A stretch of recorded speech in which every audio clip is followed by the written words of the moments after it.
déserter le lac. Aucun bateau ne vient rider la surface. Les promeneurs aux doigts gelés ne s'aventurent pas sur les rives pourtant durcies par le froid. C'est le mois de janvier, sur le lac de la Forêt d'Orient.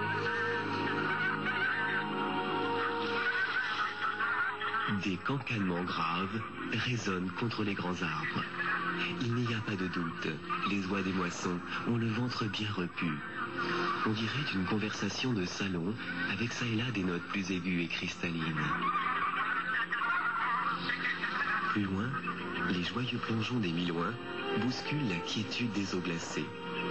Ce sont des canards, trapus, roux, gris et noirs. Ils exploitent en bande quelques filons de coquillages. Malgré les nuages bas qui se fondent dans l'immensité du lac et de ses vasières, l'horizon reste ouvert. On se croirait sur le littoral de la mer du Nord ou de la Baltique. Et pourtant, nous sommes en Champagne, quelque part entre la Seine, l'Aube et la Marne.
Du côté de la mer, un vacarme ahurissant. Torrent d'eau accompagné de tonnerre, dévalant les versants abrupts de montagnes démesurées. L'horizon annonce la tempête. La mer et le ciel se confondent au large du Cap Fréhel. Ici, le vent règne en maître. Il propulse de gros nuages noirs aux profils inquiétants, déchirant à la vitesse des goélands un plafond tourmenté. Les oreilles se remplissent de bacchanales infernales. On distingue au loin la formation des lames. Telles des colonies de dauphins irisés, elles surgissent des flots pour mieux reprendre leur assaut. Puis au bas des rochers, réapparaissent dans un ultime élan pour se fracasser en rugissant jusqu'au fond des anses.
est tombée pendant la nuit.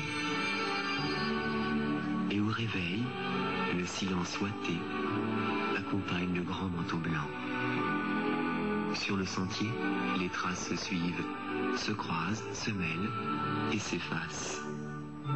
La faune était de sortie cette nuit. Pattes, ventre, ailes et queue ont mélangé les empreintes.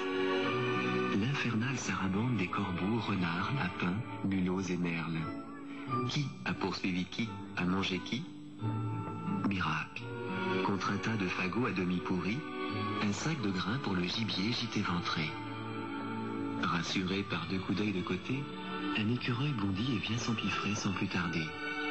Le rongeur remplit ses bajoux et disparaît dans le sous-bois cacher ses réserves pour les prochaines colères de l'hiver.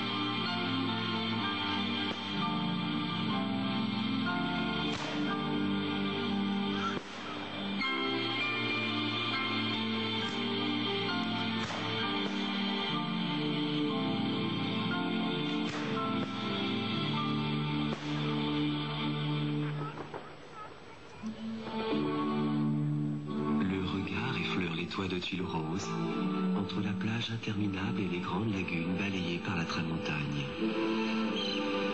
À l'abri des rochers et des pins tortueux, le soleil glisse ses premiers rayons pour illuminer au large les flots impatients. Pourtant, à quelques mètres au-dessus, c'est la tourmente. 28 mars. Migration démente du passereau. Entre 100 000 et 1 million d'oiseaux ont survolé le cap. Les passereaux granivores étalent en général leur vol sur plusieurs kilomètres. Il faut vraiment une journée de grand vent pour les rassembler en un bandeau ondulant et continu. L'écharpe vivante se tord en tous sens, escalade la falaise, forme des fils, des boules, puis des franges. Elle se glisse dans la cime des grands arbres pour prendre le plus tard possible le vent dans le bec. Les yeux n'ont pas le temps de suivre les groupes. Là des seringues, ici des verdiers, des chardonnerets, là encore des linottes.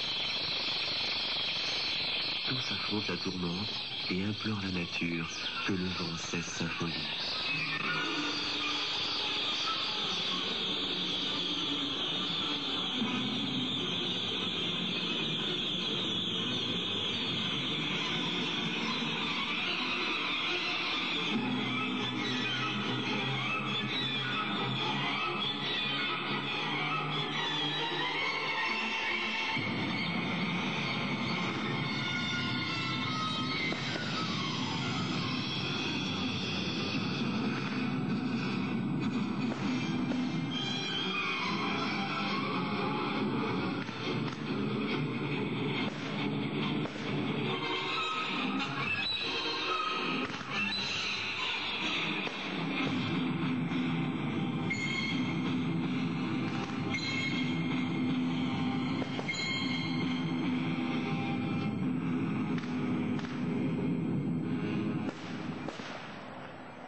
À l'heure où les couleurs ne sont pas encore levées, où la nuit s'étire encore quelques instants, il fait bon se glisser dans l'allée forestière.